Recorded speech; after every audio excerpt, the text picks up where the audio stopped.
guys, and welcome back to this channel. In this video, I'll be showing you guys how you can easily freeze frame your videos on CapCut PC. So for instance, you want to freeze frame like let's say this part.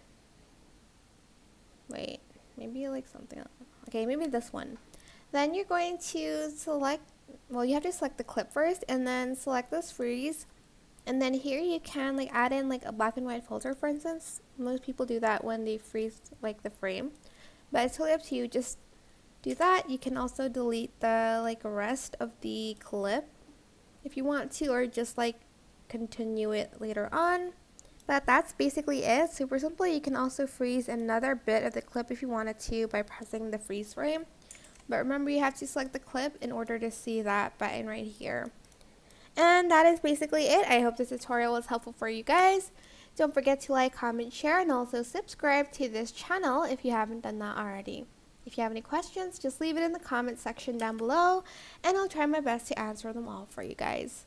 If you found this video helpful, please click the thanks button above the description box down below. Thank you so much for watching. Bye!